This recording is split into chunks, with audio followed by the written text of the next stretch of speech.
నమస్తే welcome to lunch hour debate 19 రోజులు 15 మ్యాచ్లు ప్రతి పోరు రసవత్తరమే ప్రతి మ్యాచ్ కీలకమే పాకిస్తాన్ దుబాయ్ వేదికగా ధనాధన్ మోత మోగనుంది 8 జట్లు బరిలోకి దిగుతున్న టోర్నీలో ఛాంపియన్స్ ఎవరి సత్తా ఏంటి ఏ టీంకు గెలుపు అవకాశాలు ఎక్కువగా ఉన్నాయి ఛాంపియన్స్ ఫైట్ ఇవాల్టి లంచ్ అవర్ డిబేట్ లో చర్చిద్దాం మనతో పాటు ఉన్నారు ప్రముఖ క్రికెట్ అనలిస్ట్ వెంకటేష్ గారు నమస్తే అండి వెంకటేష్ గారు so welcome to our studio first of all so ఈ రోజు జరుగుతున్నటువంటి ధనాధన్ ఛాంపియన్స్ ట్రోఫీకి సంబంధించి ఫస్ట్ మీ ఎక్స్పెక్టేషన్స్ ఏంటి సార్ మీ ఒపీనియన్ ఏంటి ఇది చాలా ఇంట్రెస్టింగ్ ఉంటుంది అండి ఎక్సైటింగ్ ఉంటుంది ఎందుకంటే ఓన్లీ 8 టీమ్సే ఉన్నాయి మీరు ఈవెన్ వరల్డ్ కప్స్ తీసుకున్న దాంట్లో కొన్ని చిన్న టీమ్స్ ఉంటాయి కొన్ని పెద్దగా కాంపిటీషన్ ఇవ్వలేని టీమ్స్ ఉంటాయి కానీ ఇక్కడ top 8 teams of the world దీంట్లో చూస్తే మీకు వెస్టిండీస్ శ్రీలంక లాంటి ఫార్మర్ ఛాంపియన్స్ కూడా లేరు సో ఏంటంటే 8 టాప్ టీమ్స్ ఉన్నాయి ప్రతి మ్యాచ్ కూడా చాలా ఇంపార్టెంట్ ఒక మ్యాచ్ ఓడిపోయినా మీ సెమీస్ ఆశలు చాలా వరకు పోతాయి సో చాలా ఇబ్బంది so you have to win all 3 matches in your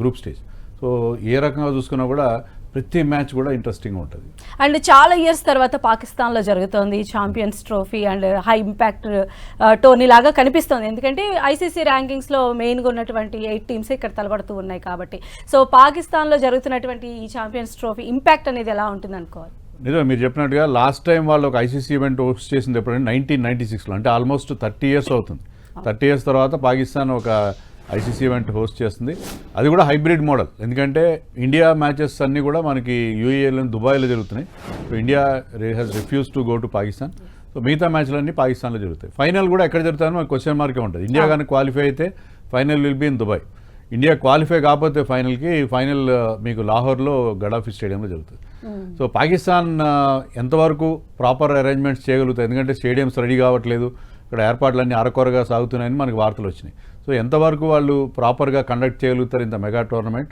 తర్వాత సెక్యూరిటీ ఎంతవరకు టైట్గా ఉంటుంది అనేది కూడా ఒక క్వశ్చన్ మార్క్గా ఉంది అయితే ఇప్పుడు మన ఇండియా పాకిస్తాన్లో మ్యాచ్ ఆడటానికి నిరాకరించింది సో బికాస్ ఆఫ్ ఇలాంటి భద్రతా లోపాలు గతంలో జరిగినటువంటి ఇన్సిడెంట్స్ వేరే టీం పైన వాళ్ళు అటాక్ చేశారు కాబట్టి ఉగ్రవాదులు అటాక్ చేశారు దానివల్ల వచ్చారు అయితే సేమ్ ఇదే సెక్యూరిటీ క్రైసిస్ ఈరోజు పాకిస్తాన్లో మ్యాచ్ ఆడిపోయే మిగతా టీమ్స్ పైన కూడా ఉంటుంది కదా సో ఎందుకు ఇండియా ఒక్కదానికి ఇలా దుబాయ్ యూఏఈలో ఆడేటువంటి స్కోప్ అంటే ఏం చెప్తారు అంటే జనరల్గా ఏంటంటే మిగతా వాళ్ళకి కూడా థ్రెట్ ఉంటుంది కానీ ఇండియన్స్ మీద స్పెషల్గా మనకు గురి ఉంటుంది ఎందుకంటే గతంలో ఒకసారి మనం ఒక టెస్ట్ మ్యాచ్ ఆడడానికి అప్పుడు మన కెప్టెన్ శ్రీకాంత్ కెప్టెన్గా ఉండేది కృష్ణమాచార్య శ్రీకాంత్ అతని మీద ఒక స్పెక్టేటర్ సడన్గా క్రౌడ్లోంచి వచ్చి ఒక కత్తి తీసుకుని దాడి చేసిన ప్రయత్నం చేశాడు సో ఇండియన్స్కి పాకిస్తాన్కి ఉన్న రైవలరీ అనండి సో ఇండియాలో జరుగుతున్న టెర్రరిస్ట్ అటాక్స్ కానివ్వండి అవన్నీ దృష్టిలో పెట్టుకొని ఇండియన్ సేఫ్టీ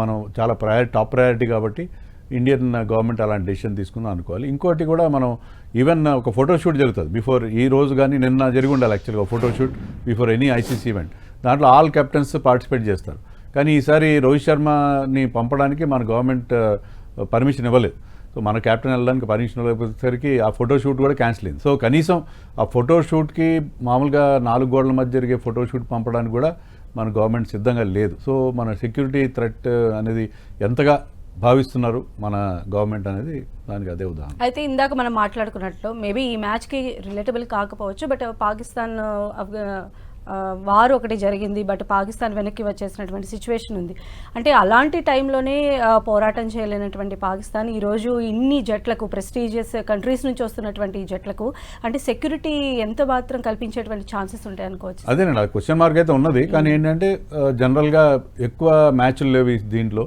వెన్యూస్ కూడా 3 ఉన్నాయి మీకు కరాచీ లాహోర్ రావల్పిండి 3 చోట్ల జరుగుతాయి మనం మామూలుగా ఇండియాలో వన్డే వరల్డ్ కప్ జరిగినప్పుడు చూస్తే మనం దాదాపు 10-15 వెన్యూస్లో జరిగినాయి అలాగే 3 వెన్యూస్ కాబట్టి అది మూవ్మెంట్ ఆఫ్ టీమ్స్ కూడా చాలా రెస్ట్రిక్టెడ్గా ఉంటుంది కాబట్టి ఐ థింక్ ప్రాపర్ అరేంజ్మెంట్స్ జరుగుతాయి ఎలాంటి అన్టువర్డ్ ఇన్సిడెంట్స్ జరగవు అని చెప్పి let us hope so. Okay అయితే అంటే ఈ ఛాంపియన్స్ ట్రోఫీ ప్రెస్టీజియస్ మ్యాచ్ అయిన పాక్ ఎకనామికల్గా కొంచెం గట్టెక్కే అవకాశాలు ఉండొచ్చు పాకిస్తాన్ క్రికెట్ బోర్డు ఎప్పుడు కూడా మన ఇండియాలో క్రికెట్ బోర్డులా రిచ్ బోర్డు కాదు అది కానీ దీనివల్ల ఏంటంటే వాళ్ళకి బ్రాడ్కాస్టింగ్ రైట్స్ ద్వారా కానీ తర్వాత అడ్వర్టైజ్మెంట్స్ తర్వాత గేట్ కలెక్షన్ దీని ద్వారా మంచి ఇన్కమ్ వచ్చే అవకాశం ఉంది సో ఇండియా మ్యాచ్ కూడా అక్కడ చేస్తుంటే వాళ్ళకి ఇంకా బ్రహ్మాండమైన రెవెన్యూ వచ్చేది సో అందుకనే వాళ్ళు చాలా అన్హ్యాపీగా ఉన్నారు ఇండియా విజిట్ చేయకపోవడం విషయంలో మనకి వార్తలు కూడా వచ్చినాయి ఏంటంటే స్టేడియంస్లో అన్ని దేశాలు పార్టిసిపేటింగ్ నేషన్స్ ఫ్లాగ్స్ పెడతారు సో వాళ్ళు 8 ఫ్లాగ్స్ పెట్టబోయి 7 ఫ్లాగ్స్ మాత్రం పెట్టారు India flag is missing so India మా దేశానికి రాలేదు కాబట్టి మేము ఫ్లాగ్ కూడా పెట్టట్లేదని వాళ్ళు చెప్తున్నారు. అయితే sir coming to the match and teams ప్రకారం మనం చూసినట్లయితే ప్రతి టీంలో కూడా ఇప్పుడు పార్టిసిపేట్ చేసిన ప్రతి టీంలో కూడా చాలా కీ ప్లేయర్స్ అయినటువంటి ప్లేయర్స్ ఆడట్లేదు ఇందులో. ఫర్ ఎగ్జాంపుల్ ఇండియా నుంచి చూస్తే మనకి బూమ్రా ఆడట్లేదు, ప్యాట్ కమిన్స్ ఆడట్లేదు, ఇలా ప్రతి టీంలో కూడా చాలా మెయిన్ కీ ప్లేయర్స్ అందరూ కూడా ఆడట్లేదు కదా. సో అంత ఇంపాక్ట్ ఉంటుందంటారా ట్రోఫీ మొత్తం కూడా మనం చూడొచ్చా అలాంటి రసవత్తరమైన పోరు వాళ్ళు లేకుండా? నిజమే మీరు చెప్పినట్టు బుమ్రా, ప్యాట్ కమిన్స్, ఇంకా ప్రతి టీం కూడా ఇంజరీ ప్రాబ్లమ్స్, ప్రతి టీంకి ఇంజరీ ప్రాబ్లమ్స్ ఉన్నాయి. అంటే ది అమౌంట్ ఆఫ్ క్రికెట్ వీళ్ళు ఆడుతున్న క్రికెట్ ఏంటంటే త్రూ అవుట్ ద ఇయర్ వాళ్ళు క్రికెట్ ఆడుతున్నారు కాబట్టి ఇంజరీస్ చాలా కామన్. ముఖ్యంగా ఫాస్ట్ బౌలర్స్ ఇంజర్డ్ అవ్వడం అనేది చాలా కామన్ ఫీచర్ అయిపోయింది. But at the same time ఏంటంటే బెంచ్ స్ట్రెంత్ చాలా బాగుంది ప్రతి టీంకి, ముఖ్యంగా లీగ్స్ ఆడుతున్నారు కాబట్టి ప్లేయర్స్ అందరూ కూడా. సో ఇండియన్ టీం కూడా బుమ్రా లేకపోయినా మహమ్మద్ షమి రైట్ టైంలో అతను మళ్ళీ ఇంజరీ నుంచి బయటికి రావడం, సో ఇవన్నీ మనకి అంత లోటు ఉండదు. కానీ బుమ్రా లేకపోవడం ఇండియాకి మిగతా టీమ్స్ కంటే కూడా చాలా పెద్ద లోపం. ఎందుకంటే ఇప్పుడు వరల్డ్లో number 1 fast bowler, number 1 bowler ఎవరంటే Bumrah. Any format, any time మీకు మ్యాచ్లో స్టార్టింగ్ పవర్ ప్లేలో కానీ, మిడిల్ ఓవర్స్లో కానీ, డెత్ బౌలింగ్లో కానీ అన్నిట్లో కూడా బుమ్రా మీకు చాలా కీ రోల్ ప్లే చేస్తాడు. రీసెంట్గా మనం T20 వరల్డ్ కప్ ఆడినప్పుడు south Africa needed 30 runs of 30 balls, 6 wickets చేతిలో ఉన్నాయి. ఆ టైంలో అంత టైట్ సిచ్యుయేషన్లో మనకు గెలిపించింది Bumrah bowling. So will definitely miss Bumrah, దాంట్లో ఎలాంటి సందేహం లేదు. సో మనతో పాటు జాయిన్ అయ్యారండి రాకేష్ గారు ఉన్నారు. రాకేష్ గారు. హలో అండి. నమస్తే అండి. సో ఈ రోజు జరుగుతున్నటువంటి ఛాంపియన్స్ ట్రోఫీ పాకిస్తాన్లో జరగబోతుంది. హై వోల్టేజ్ మ్యాచ్ ఉంది. మీ ఫేవరెట్ టీమ్స్ అంటే ఏం చెప్తారు sir? First of all good afternoon viewers అందరు కూడా. Being an Indian me favourite team ఏంటని అడుగుతుంటే డెఫినెట్ గా ఇండియా టీం చాలా స్ట్రాంగ్ గా ఉంది, దాంట్లో డౌట్ లేదు. డెఫినెట్ గా ఇండియా ఫేవరెట్స్ కి బరిలోకి దిగుతుంది. But Australia, England, South Africa కూడా రీసెంట్ గా చూసినాం సౌత్ ఆఫ్రికా ఎలా ఆడుతుందో. So I think these 4 are the top contenders లాగా అనిపిస్తున్నారు. బట్ హాట్ ఫేవరెట్స్ డెఫినెట్ గా ఇండియా ఆడడంలో ఎలాంటి డౌట్ లేదు. సో ఇప్పుడు మెయిన్ మనకి చూసినట్లయితే రోహిత్ శర్మ కానీ, కోహ్లీ కానీ ఫామ్లో లేరు. సో దీన్ని ఎలా చూడాలంటారు? ఈ ఛాంపియన్స్ ట్రోఫీలో వాళ్ళు మళ్ళీ గెట్ ఆన్ అయ్యేటువంటి ఛాన్సెస్ ఎంతవరకు ఉండొచ్చు? రోహిత్ శర్మ రీసెంట్ గా చూసాం ఇంగ్లాండ్ సిరీస్ లో come back into the form. And Virat Kohli గురించి చెప్పాల్సిన పని లేదు. ఓడిఐ కింగ్, ఓడిఐ ఫార్మాట్ లో ప్రస్తుతం one of the best top players, top 3 లో ఓడిఐ ఫార్మాట్ లో తీసుకుంటే డెఫినెట్ గా విరాట్ కోహ్లీ ఉన్నాడు. ఫార్మ్ కొంచెం ఇబ్బందికరంగా ఉంది, బట్ వీళ్ళంతా ప్రూవెన్ ప్లేయర్స్. ఏ టైంలో అయినా కూడా వాళ్ళు కంబ్యాక్ చేసే ఛాన్సెస్ ఉన్నాయి. But Rohit Sharma I think he'll take it ఒక ఎక్స్ట్రా రెస్పాన్సిబిలిటీ అయితే తీసుకుంటాడు రోహిత్ శర్మ. ఎందుకంటే రీసెంట్ గా చూసాం ఆస్ట్రేలియాలో ఏం జరిగిందో. లాస్ట్ టెస్ట్ మ్యాచ్ లో బీయింగ్ ద కెప్టెన్ తనని తాను డ్రాప్ చేసుకోవడం, ఆ తర్వాత ఇంగ్లాండ్ తో జరిగిన ఓడిఐ సిరీస్ లో చూసాం how years made is comeback, ఆ సెంచరీ కూడా చూసాం. సో వీళ్ళంతా proven cricketers. It's just that ఒక్క ఇన్నింగ్స్ వస్తే చాలు మళ్ళీ మనందరం ఇప్పుడు ఎవరైతే ఫామ్ లో లేరని మనమే మాట్లాడుతున్నామో మనందరమే వాళ్ళని ప్రేజ్ చేస్తుంటాం. అయితే మనం చూసాము పాకిస్తాన్ ఛాంపియన్స్ ట్రోఫీలో పాకిస్తాన్ విన్ అయింది. ఇప్పుడు డిపెండింగ్ ఛాంపియన్ గా బరిలోకి దిగుతోంది, పైగా హోమ్ గ్రౌండ్ వాళ్ళ ప్లేస్ లోనే. సో ఎంతవరకు కలిసి వచ్చేటువంటి అంశాలంటే ఏం చెప్తారు? ప్రపంచ క్రికెట్ లో ఏదైనా అన్ప్రెడిక్టబుల్ టీమ్ ఏదైనా ఉంది అని అంటే అది పాకిస్తాన్ అనే చెప్పాలి. And not to forget champions trophy after a long time 8-9 years తర్వాత జరుగుతుంది. లాస్ట్ టైం వాళ్ళు విన్నర్స్ అయినప్పటికీ అప్పటికి ఇప్పటికీ క్రికెట్ లో చాలా చేంజెస్ వచ్చాయి. T20 క్రికెట్ చాలా డామినేట్ చేస్తుంది అండ్ పాకిస్తాన్ క్రికెట్ చాలా డౌన్ ఫాల్ ని కూడా చూస్తుంది. దానికి బెస్ట్ ఎగ్జాంపులే గ్యారీ క్రిస్టన్ లాంటి కోచ్ 2-3 months లో వెళ్ళిపోవడం, ఆ తర్వాత జేసన్ గిలెస్పీ కూడా వెళ్ళిపోవడం, అండ్ వాళ్ళ ప్లేయర్స్ లో సఖ్యత లేకపోవడం, టూ మెనీ క్యాప్టెన్స్ ని కూడా చూసాం ఈ అతి కొద్ది టైంలో. సో ఎప్పుడైతే ఇలాంటి మార్పులు ఏదైతే టీం కోరుకోదో అలాంటి మార్పులు చాలా పాకిస్తాన్ చూసింది. అండ్ ఎస్పెషలీ ప్లేయర్స్ కూడా చాలా మంది అంత పెద్ద ఫామ్ లో లేరు. రీసెంట్ గా జరిగిన ట్రై సిరీస్ లో కూడా చూసాం south Africa, New Zealand, Pakistan try series ఆడినప్పుడు ఏం జరిగిందో. So not any more Pakistan is hot favourites, but not to forget unpredictable team ఏదైనా ఉందంటే పాకిస్తాన్. బట్ ఇవన్నీ చూసినా కూడా I don't think Pakistan hot favourites గా బరిలోకి దిగుతుంది అని అయితే నేను అనుకోవట్లేదు. ఓకే సార్, మీరేమంటారు సార్ దీనికి సంబంధించి? పాకిస్తాన్ హోమ్ గ్రౌండ్లో ఆడుతుంది, తనకి చాలా ఫెచ్చింగ్ అయ్యేటువంటి ఛాన్సెస్ ఉండొచ్చా? లాస్ట్ టైం గెలిచింది కాబట్టి అదే ఉత్సాహంతో బరిలోకి దిగే అవకాశాలు ఎంతవరకు ఉండొచ్చు ఈ రోజు మ్యాచ్లో? అదే రాకేష్ చెప్పినట్టుగా Pakistan is an unpredictable side. ఒకరోజు బ్రహ్మాండంగా ఆడతారు, ఒకరోజు చాలా పేలవంగా ఆడతారు. సో ఏ రోజు ఏ రకమైన పాకిస్తాన్ టీం వస్తుందో మనకు తెలీదు. బట్ హ్యావింగ్ సెడ్ దట్ వాళ్ళు ఐసీసీ టోర్నమెంట్స్లో చాలా బాగా ఆడతారు. వాళ్ళు 2022 T20 వరల్డ్ కప్ ఫైనలిస్ట్ వాళ్ళు, అలాగే ఛాంపియన్స్ ట్రోఫీలో వాళ్ళు డిఫెండింగ్ ఛాంపియన్. సో ఇండియాని గతంలో ఓడించిన సందర్భాలు కూడా ఉన్నాయి. ఈవెన్ T20 వరల్డ్ కప్ 2021లో కూడా మనం ఓడించారు. సో ఐసీసీ టోర్నమెంట్స్లో వాళ్ళు బాగా ఆడతారు. బట్ హోమ్ కండిషన్స్ వాళ్ళకి అనుకూలమైన పిచ్లు జారీ చేసుకోవడం, స్టేడియంస్తో ఉన్న ఫెమిలియారిటీ, క్రౌడ్ సపోర్ట్, ఇవన్నీ కూడా they are all going to work in their favour.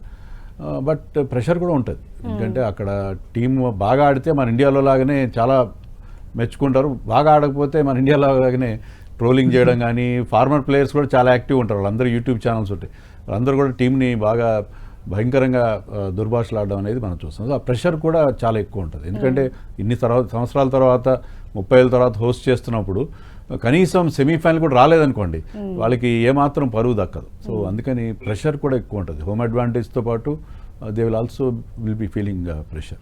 అయితే ఎలా ఉంటుంది సార్ పిచ్ గురించి మనం మాట్లాడుకుంటున్నాం కాబట్టి, పాకిస్తాన్ పిచ్చెస్ ఎలా ఉంటాయి అంటే రెగ్యులర్గా మనం చూస్తే ఈ టీమ్స్ చాలా సంవత్సరాలు ఎక్కువగా పెద్దగా మ్యాచ్లు ఆడినటువంటి సందర్భాలు అయితే చాలా తక్కువగానే ఉన్నాయి. కాబట్టి ఆ పిచ్ కండిషన్స్ కానీ లేకపోతే అక్కడ క్లైమేట్ కానీ ఎలా ఉండొచ్చు అంటారు మన ఆటగాళ్ళకి? పాకిస్తాన్లో అన్ని డొసైల్ పిచెస్ ఉంటాయి, బాగా బ్యాటింగ్ ఫ్రెండ్లీ పిచెస్ ఉంటాయి, బౌలర్స్ పెద్ద హెల్ప్ ఉండదు. సో జనరల్గా అదే ఉంటుంది అక్కడ ట్రెండ్.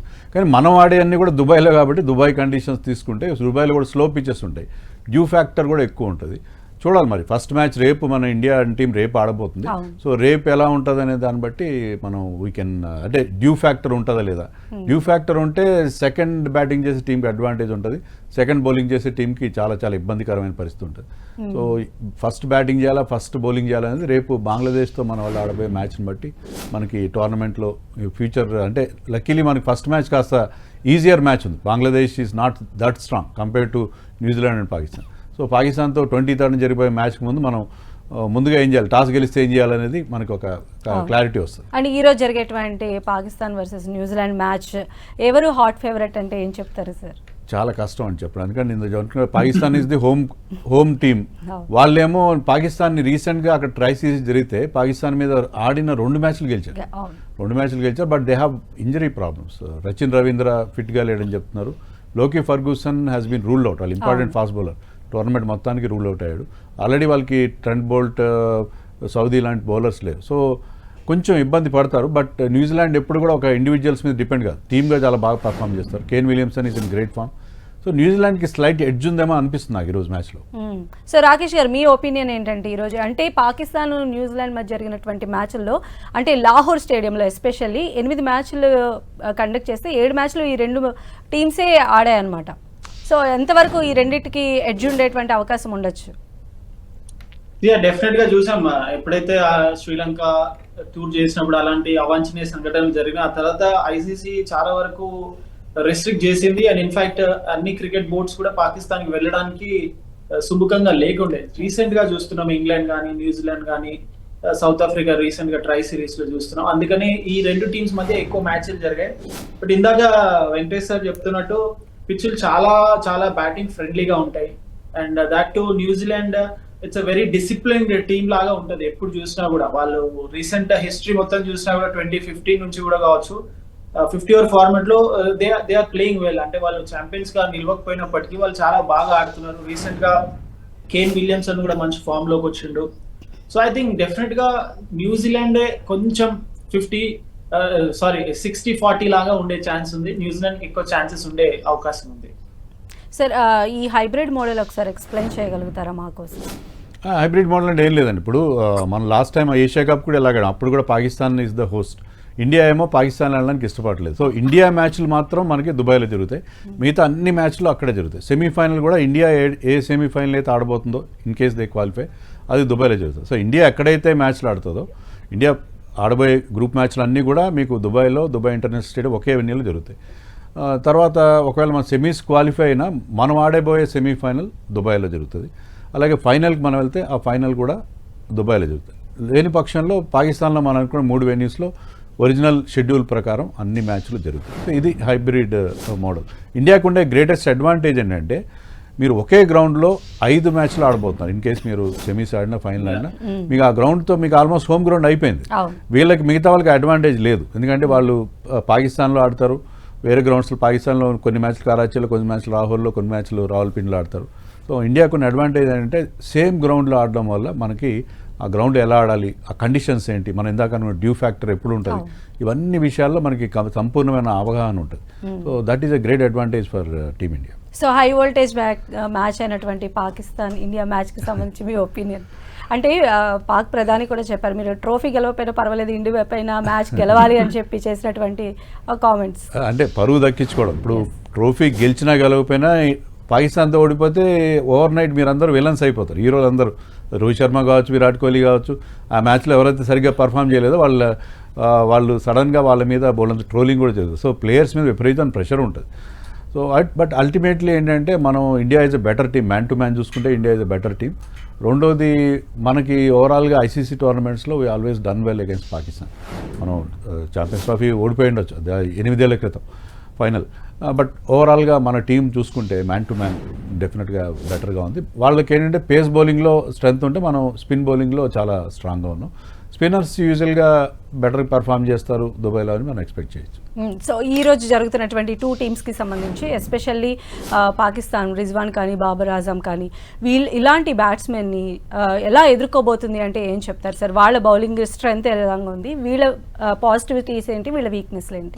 న్యూజిలాండ్కి ఉన్న అడ్వాంటేజ్ ఏంటంటే వాళ్ళకి స్పిన్ బౌలింగ్లో వాళ్ళ కెప్టెన్ శాంట్నర్తో పాటు మీకు గ్లెన్ ఫిలిప్స్, తర్వాత మైకెల్ బ్లేస్వెల్ లాంటి పార్ట్ టైమర్స్ కూడా చాలా మంచి బౌలింగ్ చేస్తున్నారు. సో స్పిన్లో వాళ్ళు బాగానే స్ట్రాంగ్గా ఇంపాక్ట్ఫుల్గా కనిపిస్తున్నారు. పేస్ బౌలింగ్లో కూడా విల్ యొరార్క్, మ్యాట్ హెన్రీ లాంటి బౌలర్స్ ఉన్నారు కాబట్టి ఫెర్గ్యూసన్ లాంటి బౌలర్ లేని లోటు కూడా తీర్చగలరు. వాళ్ళకి ఏంటంటే ప్రతి ఒక్కరు పర్ఫామ్ చేస్తారు, ఫీల్డింగ్ చాలా బాగా చేస్తారు న్యూజిలాండ్. వాళ్ళు బ్యాటింగ్లో డెవెన్ కాన్వే కానీ, తర్వాత విలియమ్సన్, ఇలాంటి మంచి మంచి బ్యాటర్స్ వాళ్ళకు ఉన్నారు. సో న్యూజిలాండ్ ఏ రకంగా చూసుకున్నా ఆల్ బేసెస్ కవర్డ్ కనిపిస్తుంది. పాకిస్తాన్ ఏంటంటే బాబర్ పెద్ద ఫామ్లో లేడు, తర్వాత మిగతా బ్యాటింగ్లో చూసుకుంటే రిజ్వాన్ మినహాయిస్ మిగతా వాళ్ళకి పెద్ద ఎక్స్పీరియన్స్ కూడా లేదు. సో చాలా ఇన్ఎక్స్పీరియన్స్డ్ బ్యాటింగ్ ఉంది. బౌలింగ్లో కూడా వాళ్ళ బౌలర్స్ మంచి బౌలర్స్ ఉన్నారు, షైన్ అఫ్రీది కానీ, హారిస్ రౌఫ్ లాంటి బౌలర్స్ ఉన్నారు. కానీ ఇటీవల కాలంలో వాళ్ళు అంత పెద్దగా షైన్ అయింది లేదు. స్పిన్లో కూడా వాళ్ళకి అంత స్ట్రెంత్ లేదు, ఒకే ఒక స్పెషలిస్ట్ స్పిన్నర్ ఉన్నాడు. So I think New Zealand is looking a better team. కానీ మరి ఫస్ట్ మ్యాచ్లో పాకిస్తాన్ ఏమైనా హోమ్ అడ్వాంటేజ్ యూజ్ చేసుకుంటో చూడాలి. Definitely New Zealand is looking a better team. And ఈ ఛాంపియన్స్ ట్రోఫీలో సార్ మనం చూసిన ఈ 8 జట్లు కాకుండా జనరల్గా మనం ఒకప్పుడు ట్రోఫీస్లో శ్రీలంక, వెస్టిండీస్ లాంటి టీమ్స్ కూడా చూస్తూ ఉండేవాళ్ళం. అంటే ఇప్పుడు వాళ్ళు లేకపోవడం ఏమన్నా ఈ హై వోల్టేజ్ని తగ్గించేటువంటి ఛాన్సెస్ ఉండొచ్చా? లేదండి, ఎందుకంటే బంగ్లాదేశ్ అంత స్ట్రాంగ్ కనబడలేదు, ఆఫ్ఘనిస్తాన్ చాలా స్ట్రాంగ్గా ఉంది. ఆఫ్ఘనిస్తాన్ అంటే మిగతా టీమ్స్ భయపడుతున్నాయి. మీకు ఆఫ్ఘనిస్తాన్ ఉన్న గ్రూప్ని గ్రూప్ ఆఫ్ డెత్ అంటున్నాం, ఎందుకంటే దాంట్లో సౌత్ ఆఫ్రికా ఉంది, ఇంగ్లాండ్ ఉంది, ఆస్ట్రేలియా అండ్ ఆఫ్ఘనిస్తాన్. ఈ 4 టీమ్స్ కూడా చాలా స్ట్రాంగ్గా ఉన్నాయి. ఆఫ్ఘనిస్తాన్ ముఖ్యంగా స్పిన్నర్స్ వాళ్ళు చాలా స్ట్రాంగ్. ఇక్కడ స్పిన్ బౌలింగ్ అనుకూలంగా ఉంటే పాకిస్తాన్ పిచెస్ వాళ్ళు మిగతా టీమ్స్ని దెబ్బ కొట్టి వాళ్ళు సెమీస్కి వెళ్ళినా కూడా ఆశ్చర్యం లేదు. సో అక్కడ ప్రతి మ్యాచ్ కూడా చాలా క్రూషియల్. సో ఎవరైనా గెలవచ్చు. సో అందుకని వెస్టిండీస్, శ్రీలంక లేని లోటు, ఎందుకంటే ఇప్పుడు వాళ్ళు ఈ ఫార్మాట్లో అంత స్ట్రాంగ్గా లేరు 2 టీమ్స్ కూడా, ఆ లోటు పెద్దగా ఉంటుందని అనుకోను. సో రాకేష్ గారు, ఈ ఛాంపియన్స్ ట్రోఫీలో సెమీఫైనల్కి వెళ్ళే 4 టీమ్స్ అంటే మీరు ఏం ఎక్స్పెక్ట్ చేస్తున్నారండి? ఐ థింక్ మన గ్రూప్ నుంచి I think we can expect India, New Zealand, and తర్వాత ఇంకా మిగతా గ్రూప్ నుంచి చూస్తే ఆస్ట్రేలియా స్ట్రాంగ్ గా ఉంది, సౌత్ ఆఫ్రికా స్ట్రాంగ్ గా ఉంది, ఆఫ్ఘనిస్తాన్ ఈ రీసెంట్ టైమ్స్ లో వాళ్ళు ఆడుతున్న విధానం, వాళ్ళు అంచెలంచెలుగా ఎదుగుతున్న విధానం చూస్తే వాళ్ళకు కూడా ఛాన్సెస్ లేకపోలేదు. బట్ ఇండియా గ్రూపే కొంచెం ఈజీగా అనిపిస్తుంది ప్రెడిక్ట్ చేయడానికి. But still I go with India, New Zealand, south Africa and Australia. ఈ 4 టీంలు సెమీఫైనల్ చేరే ఛాన్సెస్ ఉంది. Okay, right. Thank you so much అండి రాకేష్ గారు, అలానే వెంకటేష్ గారు ఈరోజు జాయిన్ అయ్యారు ఛాంపియన్స్ ట్రోఫీకి సంబంధించి డిస్కషన్లో పాల్గొన్నందుకు. Thank you so much. So ఇది ఇవాల్టి ఛాంపియన్స్ ట్రోఫీకి హై వోల్టేజ్ మ్యాచ్కి సంబంధించినటువంటి స్పెషల్ డిబేట్. చూస్తూనే ఉండండి 10 TV.